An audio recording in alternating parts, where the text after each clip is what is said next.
is, I forgive that person. And she said, and I said, why do you have to forgive that person? It's okay to be angry. And you know what she said? When I forgive that person, that is the time for me to be free, to be set free. And she started pointing out that, the corruption, the evil in this world is always present. So with this, brothers and sisters in the Lord, with that word, may we be reminded that corruption is always part in this world. It's not only in the Philippines. Corruption is a symptom of sinfulness. Sintomas ng pagiging makasalanan. Corruption destroys nations. Sin is a broader term. Kasalanan. Sin destroys souls. So, corruption, sintomas ng kasalanan. At ang korupsyon, they tear relationship, families, and communities. That is the situation here. When corruption is present, when sin is present, it tears relationship. It tears community. And we have known this deeply. Corruption in the government, corruption in the system, corruption in the families, corruption even inside the human heart. We know that so clearly. And Psalms 53 speaks directly to a world like ours.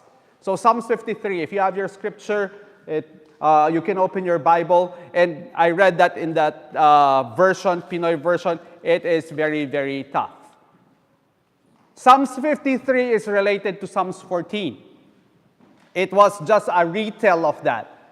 Ang term na ginamit, okay? Sa Psalms 53 kanina, ang mga walang alam. Sa Psalms 14, ang term niya doon is B-O-B-O. Okay? If you would read that in that Pinoy version, B-O-B-O. Ano ang B-O-B-O? Walang alam. Okay? We will move on forward. Like what I said, being a Christian also is being radical. Okay? Being a life changer. That is what we are called for. So that's why we have to name all of these things, the evils of this world. Psalms 53 speaks directly to our world like ours, a world that is poisoned by sin, injustice, and moral decay. So David is the author of Psalms 53. He is not simply describing ancient Israel, yung lumang Israel. He is describing us. He is describing the Philippines. He is describing a world drowning in corruption. But David does not end with despair. He ends with hope, with salvation, with God's answer to corruption. So today's message will show the root of corruption, the reach of corruption, the remedy for corruption, and the restoration of God's people. So let's get into the root of corruption. Psalm 53 verse 1. What is the root of corruption? The root of corruption is this: there is no God. Psalm 53 verse 1. What does it say there? The fool says in his heart, there is no God, they are corrupt. Ang taong walang alam, according to the Ang Bible, ay sinasabi niyang walang Diyos. Walang Diyos. Ang B-O-B-O daw, sabi sa Psalms 14, ay nagsasabing walang Diyos. Walang Diyos. Ulitin ko. Kung sinasabi mong walang Diyos, wala kang alam. Wala kang alam. The Bible doesn't call someone fool because of low intelligence. A fool is someone who ignores God, someone who thinks, walang nakakakita, wala ang magpaparusa, pwede akong gumawa ng gusto ko. The root of corruption is not poverty. It is not lack of education. It is not the weak systems of the government. The root of corruption is the denial of God's authority. You deny God's authority in your life. You may have a concept of God, pero kung dinideny mo yung authority ni God sa buhay mo, then that is the root of corruption. If you would see that in the Philippines, a very religious country, but why is it that we've gone that far in terms of our corruption? It has been there for a long, long time. Because corruption is always there in our hearts as human beings. When humans remove God from their heart, this is one thing that happens. Conscience becomes dull. Wala ka ng konsensya. Yan ang nangyayari. Walang konsensya, pwede mong gawain lahat ng gusto mo. Another, truth becomes negotiable. Pwede ba nating pag-usapan yan? Yan. Integrity becomes optional. Anong integrity? Katapatan. Greed becomes normal. Oppression becomes justified. Ang ganda, no? Itong sinabi ko lahat na to, panoorin nyo lang yung Pilipinas, intinding-intindi. Pero hindi lang yon. We have to think of our hearts as well. Corruption begins when a person believes that they can live without God. Yun. Corruption starts. Corruption begins when a person believes that you can live without God. Are you with me? Without God. In the book of Timothy, it says there, at the end, people will have a sense of religiosity, of godliness, but losing its what? Power. Pwede kang may magsabi ng Diyos, Diyos, Lord, Lord, Lord, Lord, Lord. Pero walang power si Lord sa'yo. Pwedeng parang artistahin ka. Diba? Si Lord, parang ang ganda, no? Cute. Ang gandang pakinggan. But, actually, we have a tendency to make gods in our lives. When we have the tendency to make gods in our lives, sino ba itong Lord mo? Gumagawa tayo ng sarili nating Lord. Most of the time, the Lord that we have is ourselves. You just use the concept of God. Tignan mo pag may problema ka, sino ang nasusunod? Sino bang natataas? Sarili mo. Sasabihin mo, may problema ako, pamilya ko, problema ko, ganito, ganito. Pero may power yung problem mo instead of God working through you. You would see that. Even if I would sing all the praise and worship song here without God changing my heart, then God is not my God. My God is myself. Diba? Most of the time, that is the way how we do it. And corruption starts there. And we see, and people would just say, oh, where is your God? So corruption starts when a person believes they can live without God. This is the spiritual diagnosis of Psalm 53. Now, the reach of corruption, what is that? Ano ang naaabot ng corruption? Verse 2 and 3. If you would look at that. God looks down to see if anyone seeks God. Ang Panginoon tumitingin, tinitignan niya kung meron bang mga taong nagsisik kay God. But when God look at those people, all have turned away. No one does good, not even one. Not even one. Because their gods are themselves. David goes deeper. Corruption is not only in the palace, that is what he said. Corruption is not only in politicians. Corruption is not only in the elite. David says, lahat tayo tinamaan ng korupsyon. Corrupt ang ating mga puso. Every person has been infected by the disease of sin. The prideful politician, the dishonest worker, the cheating spouse, the judgmental Christian, the vengeful neighbor, the greedy businessman, the apathetic, yung walang feeling na churchgoer, and the self-righteous religious person. Corruption is not only out there. Corruption starts in here. Romans chapter 3, verses 10 to 12. This is what the Apostle Paul said. And this is the exact quote from the Psalm, to show that all have sinned. All have sinned. Let me read what the Apostle Paul said. As it is written, there is no one righteous, not even one. There is no one who understands. There is no one who seeks God. All have turned away. They have gone together, become worthless. There is no one who does good, not even one. That's why Political reforms alone is not enough. Kahit mabago ang gobyerno, kahit gawaing anong sistema yon, it is not enough. Educational reform is not enough. System reforms is not enough because only Jesus can transform the human heart. So what is the remedy for corruption? You would look at that, verse 5. God scatters the bone of those who attack his people. God would scatter that one. Why? Because it's God. He's in control. And his righteousness will reign. His morality will reign. Why is it that we're seeing all of these evil situations that is happening in the world? Why? Because God's morality, God's righteousness will come up. Now, David now shifts. This is what it shifts. From diagnosis to deliverance. Okay? From sin to salvation. God does not ignore sin. God does not tolerate wickedness.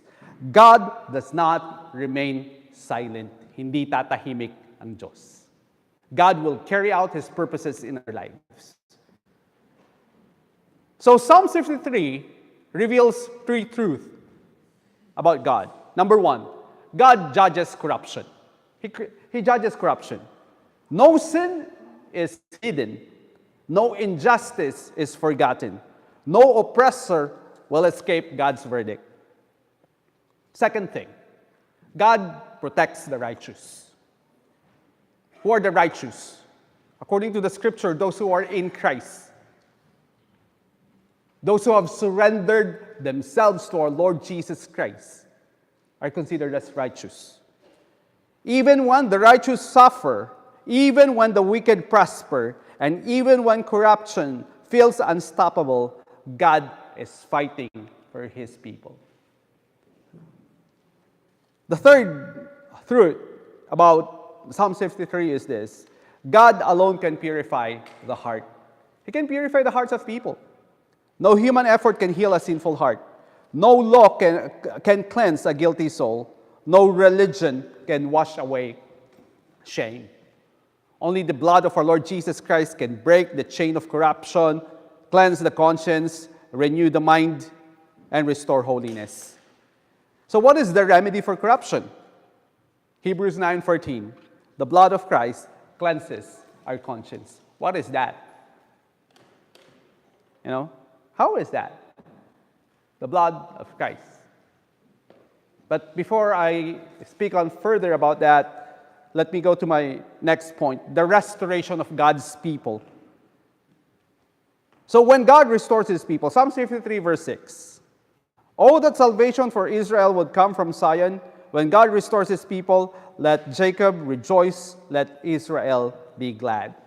Psalm 53, if you look at your scripture, David ends with hope. He proclaims that God Himself will bring salvation. God Himself will bring salvation. This finds fulfillment in Jesus. He is the salvation of God. He is God's answer to corruption. He is the Savior who restores our hearts. He is the King who establishes righteousness. He is the Lord who breaks the power of sin.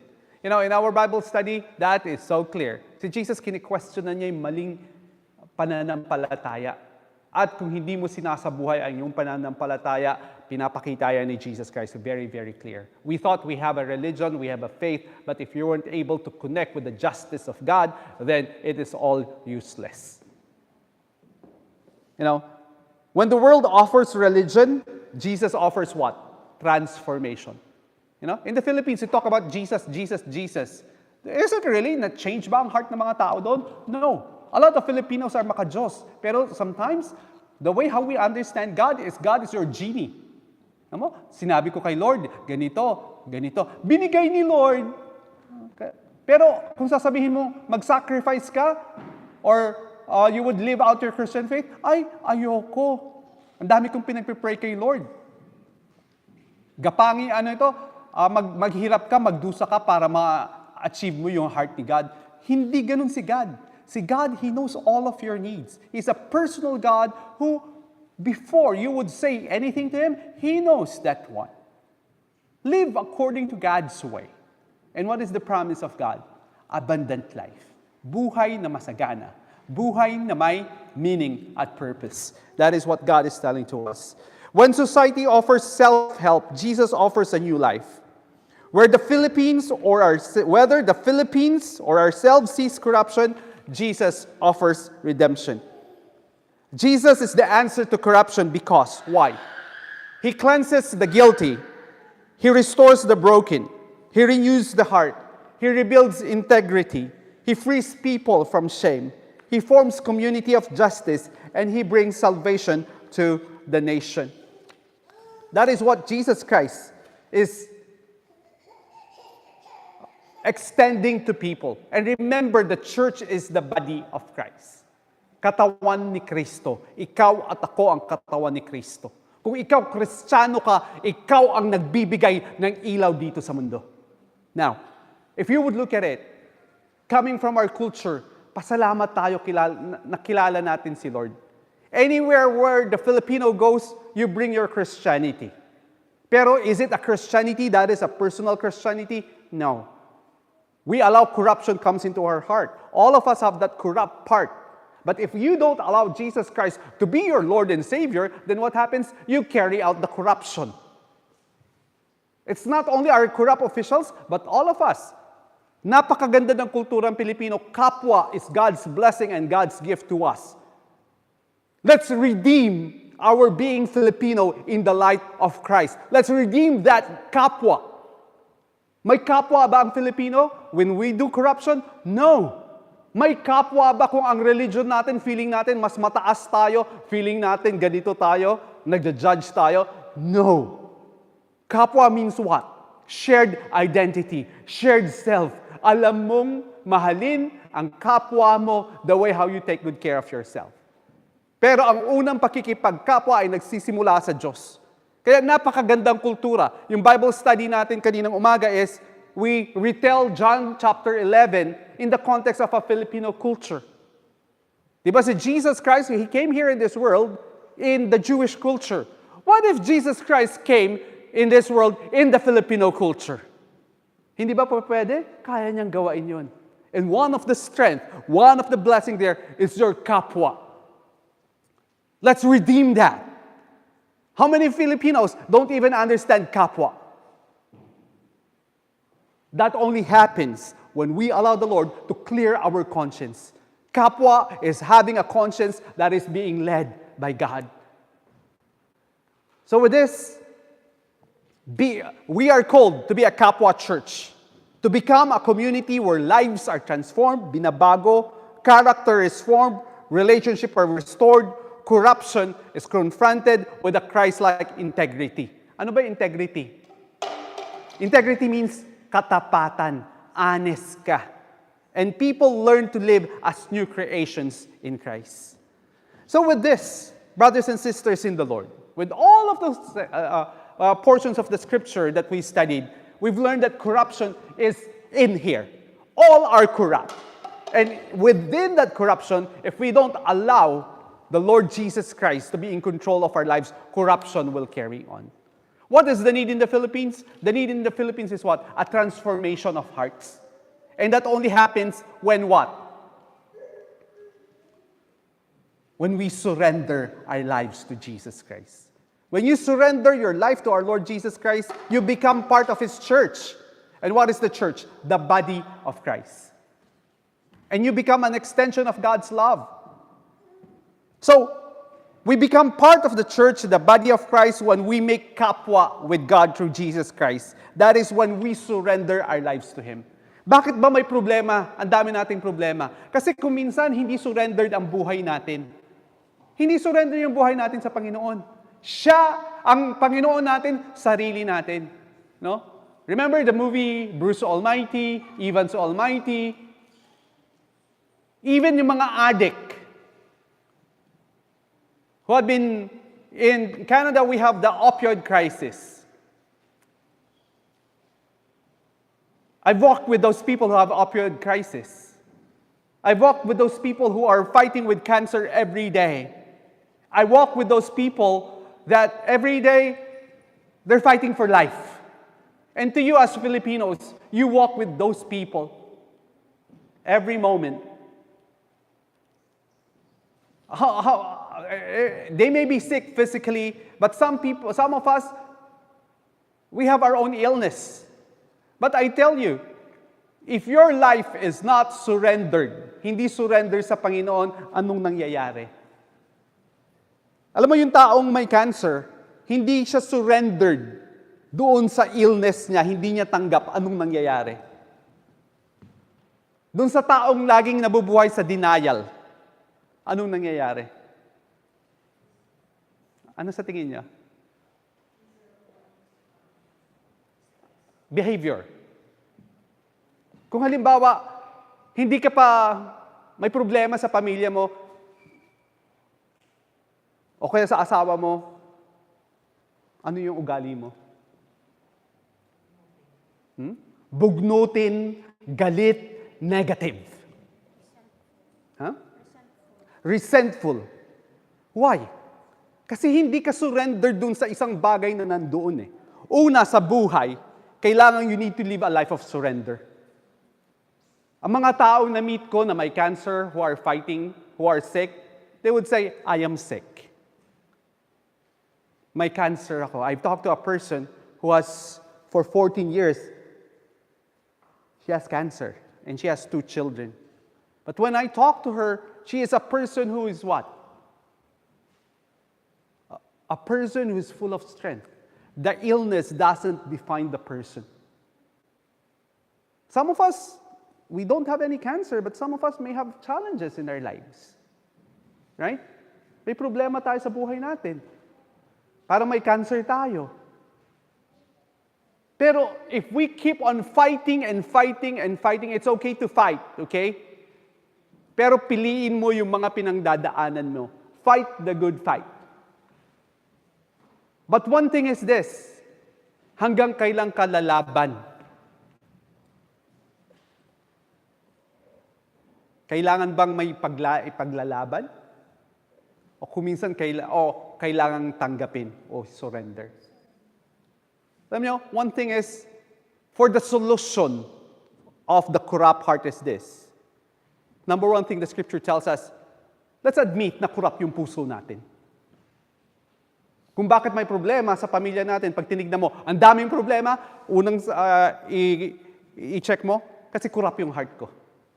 Instead of sasabihin, ito, mali niya, so what happens is like, your ways are better than the other ways. The scripture is telling to us is, a life of surrender.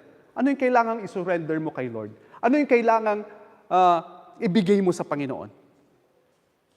A life of surrender, what happens is this. It brings peace.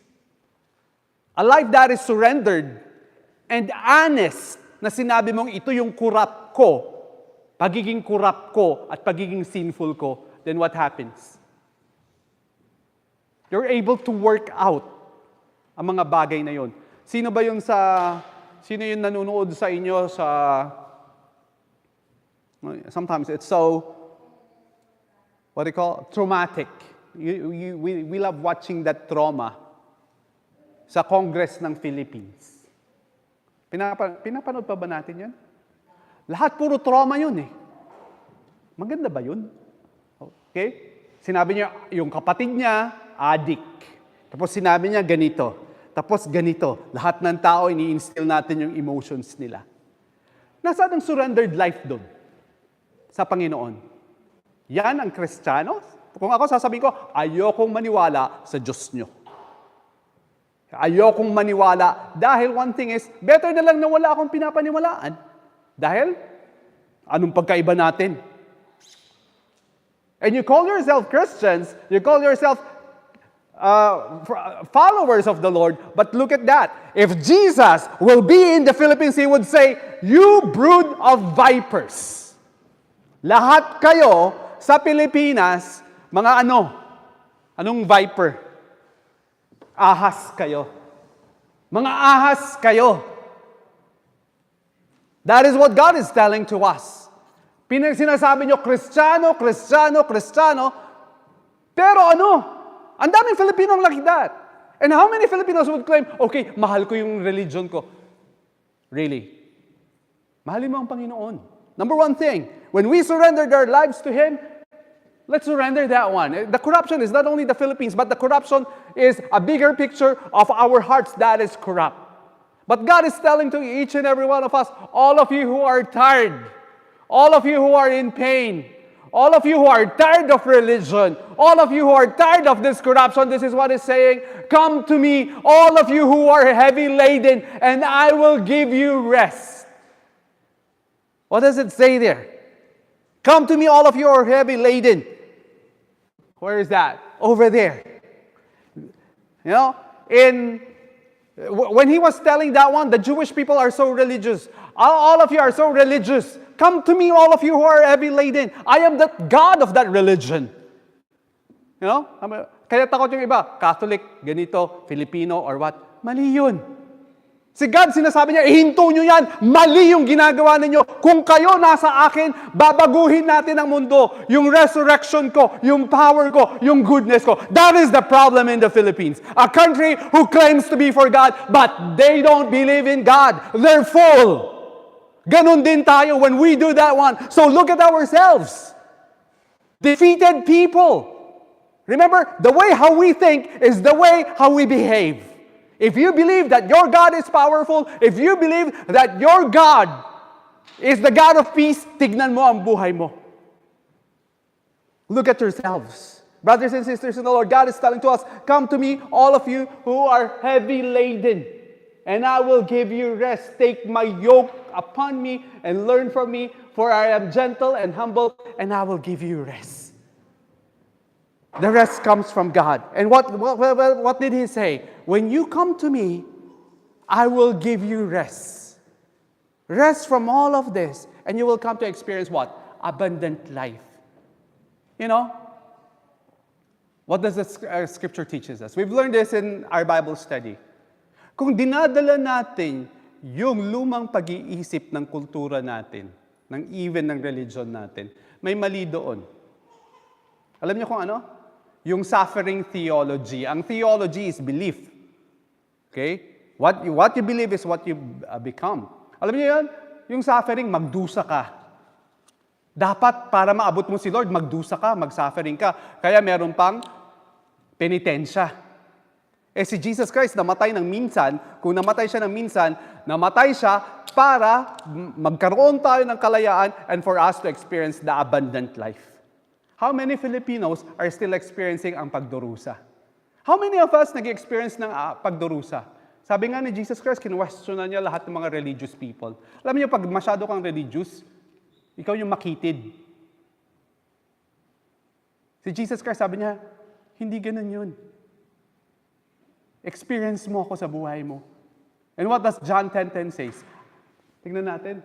A thief is only there to steal and kill and destroy. I came so they have real and eternal life. More better life than they ever dream of. That is the plan of God. And that is what God wanted us to experience. You know what if the Filipino people will embrace their kapwa? I bet I would love living there. Are you with me? What if people would surrender their life to our Lord Jesus Christ and say, Lord, ito yung kahinaan ko. You know, when we surrender our life to our Lord Jesus Christ, we will experience the abundant life. What is that? Filipino term, kasaganahan, ginhawa. That only happens when you make a decision. When we admit our need of Him. Repentance of sin, what is that? Turn away from your sin, change of mind, and welcome Him to be our Savior and Lord. Hindi lang siya Savior natin. He should be the Lord of our lives. Ano ba ang ways ng Panginoon? I believe each and every one of you have a personal relationship with our Lord Jesus Christ. Kung minsan, probably some of us here had been coming to FCF, but we don't have that personal relationship with our Lord Jesus Christ. Probably this is a call to you. A call. Surrender mo yung buhay mo sa Panginoon. Ang hirap-hirap ng buhay mo, gusto mo pang pahirapan, maawa ka naman sa buhay mo. Si Jesus Christ sabi niya, anak kita eh. Many times, papahirapan mo yung buong pamilya mo dahil nga, hindi mo sinusurrender ang buhay mo. Sabi nga ni Bruce Almighty, nakita niyo yung part niya doon, sabi niya, God, I surrender to your will. Tapos nabangga siya, no? Tapos sabi niya, yung pala Lord, ang yabang ko. Kayabangan, ang nangyayari sa Pilipinas, sarili natin. With this, brothers and sisters in the Lord, that is the way how God can heal the corrupt heart. So what is my challenge to you? To you who have received the Lord Jesus Christ as your personal Lord and Savior, proclaim your faith. Isabuhay nyo. No, we have our believer's baptism. Bakit ang bigat na hindi mo nabibigay yun? Yung believer's baptism, you are embracing, you're surrendering yourself to the Lord. You are saying, Lord, may your will be done in my life. Ibig sabihin, I'm tired of this, Lord, but I want your ways now. I want to follow your footsteps and receive you as my Lord and Savior. Probably some of you may not have undergone that believer's baptism. Declare it to the world. Hindi ka dun sa evil. Hindi ka corrupt. But one thing is, you will fight corruption and fight for the justice that comes from God. You would want to make this world a better place? Let's make this world a better place. And this happens when we have that surrendered life for our Lord Jesus Christ. Amen ba? We are the light of this world wherever we go. May we continually live out what it means to have a relationship with our Lord Jesus Christ. So, how are we to apply this one? And I will close into this.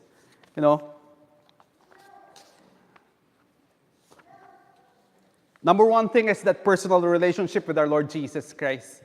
Now, how would you live that day by day? Day by day, how is that new life, that redeemed life? This doesn't only happen when you don't this doesn't only happen if you don't have a relationship with our Lord Jesus Christ. I'll give you certain examples. Stop blaming others for everything. Stop blaming others for everything. Say, Lord, ako rin, may mali ako. Heal my heart. Kung may problema sa pamilya mo, may mali ka rin. Sinong responsable dun sa mga corruption doon? Kasama tayo. Lord, change our hearts. Next, you notice envy rising inside you when someone is promoted. Alam mo yung envy? Like, bakit sila may ganito, ganyan, ganyan, ganyan. Ang buhay hindi kompetisyon. Ang buhay ano siya? Journey to. No? When you notice envy rising inside you, when someone is promoted or nagkabahay siya, nagkaganito, hindi nyo alam, pag madami siyang bahay, no? Ang dami-dami niyang utang. Patong-patong yung mortgage. Bakit ganito, ganyan? When that envy is rising in your heart, admit it to God instead of pretending that you are fine. Be true to God, Lord, change my heart, make it ever true. Another is you catch yourself judging someone harshly and say, Lord, change mo yung thoughts ko. Change mo yung thoughts ko. Another, acknowledge when you speak with pride, impatience, or resentment. Alam mo yan? Irritable ka lagi. I spoke to Sunshine was, sabi niya, Pastor, bakit nagpunta tayo doon sa Buddhist, no? I was with a Buddhist monk. And I had a conversation with a Buddhist monk. When I had a conversation with that Buddhist monk, I learned something from him. And this is what very related sa sinabi ni Jesus. Alam mo, pag isang tao lumapit sa'yo na galit, okay? Sabi niya, parang yung galit na yon, irritable itong tao na to, ikaw natatanggap ng galit ng isang tao, is papa-apekto ka rin ba? Then sabi niya, ang anger ng isang tao is like a gift. Parang gift. Diba kung galit ka sa isang tao, binibigay mo yun. Ikaw, na tumatanggap, anong gagawin mo? Tatanggapin mo ba? Pwede kang mag-say no sa gift ng isang tao. So, ibig sabihin yon, hindi ka nagpapa-apekto sa isang bagay ng isang tao dahil meron kang sariling kapayapaan sa iyong puso. Going back to what Jesus Christ said, ang peace nag-uumpisa sa heart natin kung meron tayong relationship sa Panginoon. Also, how can we apply a heart that has been changed? Ito, another example is, stop saying, ganyan talaga ako. Stop saying yan, ganyan talaga ako. No? Anong kanta ni Lady Gaga? Ha? Ayun. You're born this way. So, ibig sabihin, when you say that, ganyan talaga ako, masungit talaga ako. Okay? Ibig sabihin, hindi ka nag-grow. Okay? Stop saying that one. Start saying, Lord, baguhin niyo ako. Make me the person you wanted me to be. Kaya kung wala kang Lord sa buhay mo, then ganyan ka na lang. Ganyan na siya. Pangit na yung ugali niya. Nagiging judgmental din ako. Binibigay ko yan. But, stop saying, ganyan talaga ako. Start saying, Lord, baguhin mo ako. Ano yung mali ko? Bakit ganun yung relationship ko sa asawa ko? Bakit repulsive siya? Bakit 2 years na ganun pa rin yung nangyayari sa negosyo namin? Ano, Lord, yung baguhin namin? That is a mature way. Another example is this. Before making a decision, you pray and you allow the Holy Spirit to give you a clear motive. Pag-pray mo kung decision mo. Another, when you feel tired, irritated, or angry, pause. Ask yourself, Lord, bakit ganito yung ugali ko? Anong pinapakita mo sa akin? Diba? Nare-reflect mo yung sarili mo. Another, ask God to reveal hidden attitudes, pride, bitterness, entitlement, selfishness. Alam mo yon? Entitlement is like, ako yung may ginawa dito, ako yung sa FCF, talagang, ako ito. O kaya sa upuan, upo ako sa harap, mga ganito. Di ba sa scripture, nagalit si Jesus Christ doon eh. Kung alam mo kung nasaan ka, at kung alam mo kung ano yung relasyon mo sa Panginoon, hindi ka insecure. Nagsuserve ako. Mga ganon. Why do we serve here in the church? We serve, why? Because out of love.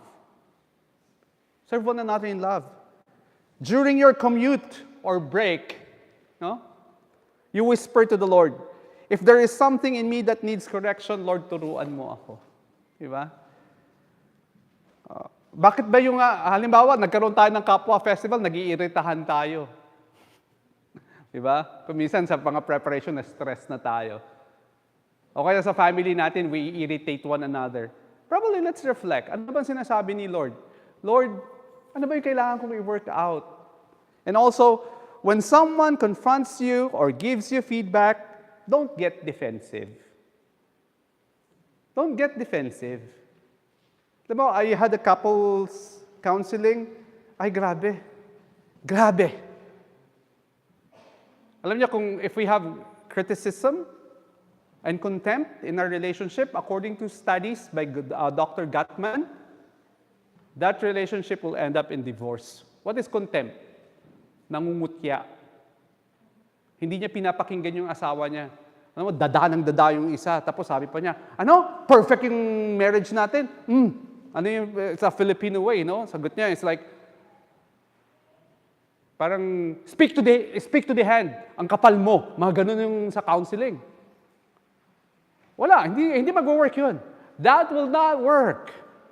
So with this, when someone confronts you or gives you feedback, don't get defensive. Ask the Holy Spirit to teach you through it. Anong tinuturo?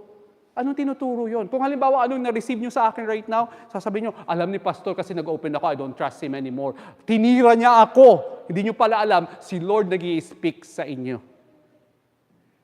God is speaking. When God is speaking, receive it with openness. Lord, anong tinuturo mo sa akin so that I will become a better person?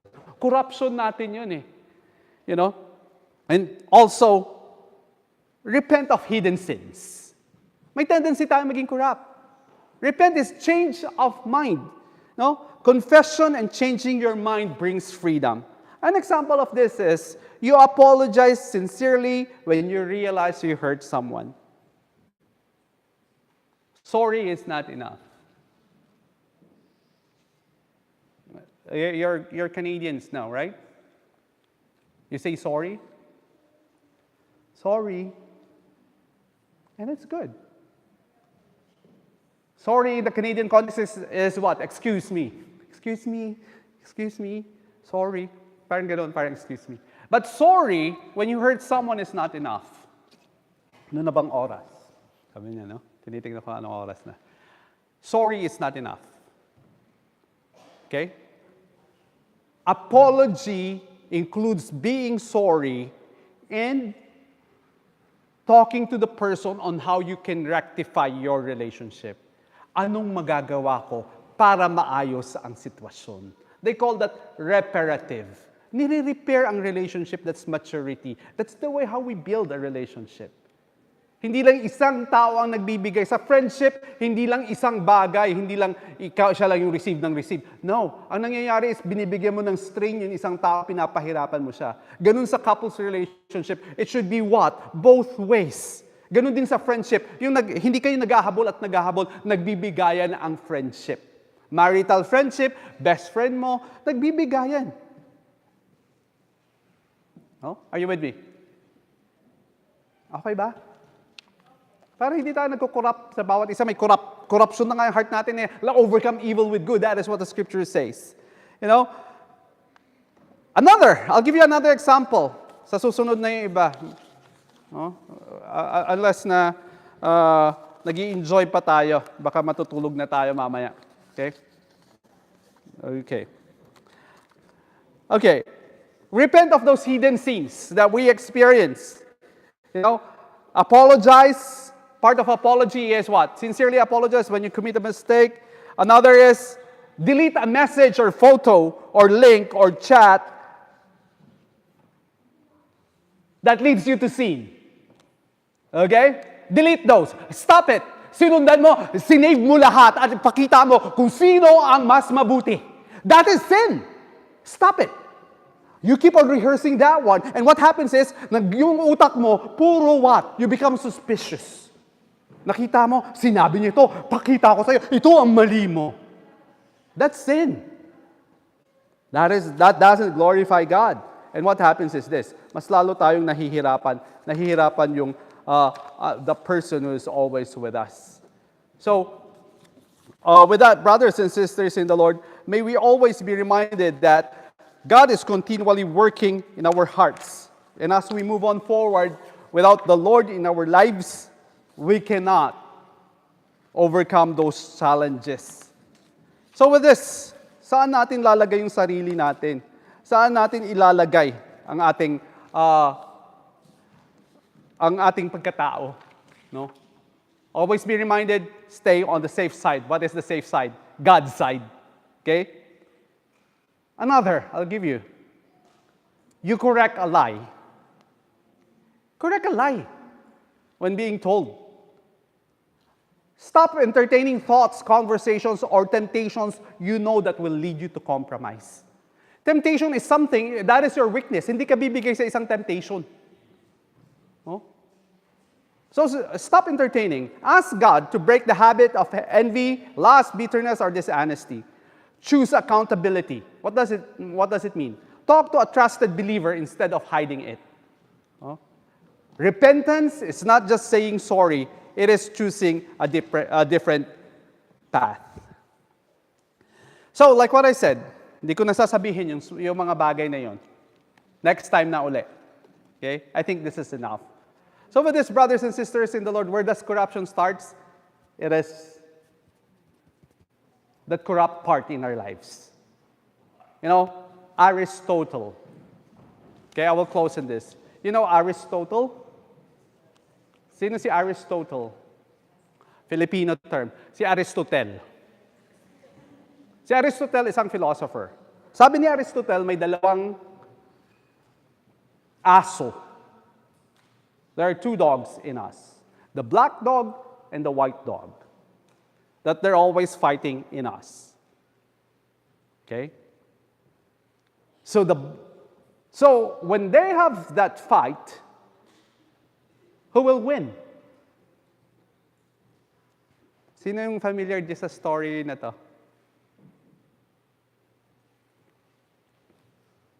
Sino yung familiar sa story na to?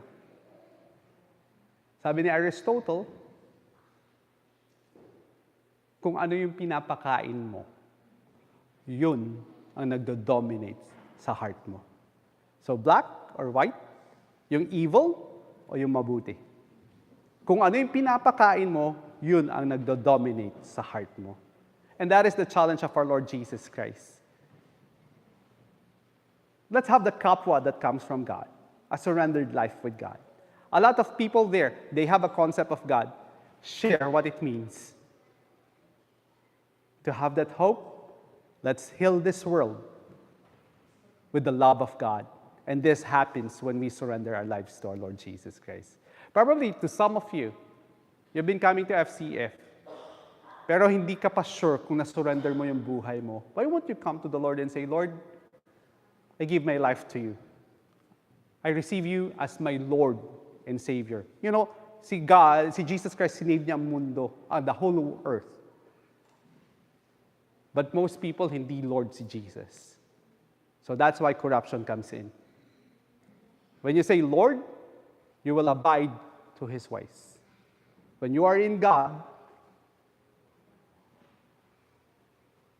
we know what is good, what is right, what is just, and what is holy. And the promise of God, when we surrender our lives to Him, we will experience the abundant life. Buhay na masagana at may purpose. Kung bakit puro problema, check nyo. Baka hindi pa surrendered ang buhay nyo. Hindi pa nabago ang buhay ninyo. At kung ano yung sinisiksik nyo dito, anong sabi sa Scripture? Be transformed by the renewing of your mind. Siksik nyo kung ano yung nakakabuti and focus on the principles of God. Shall we all stand?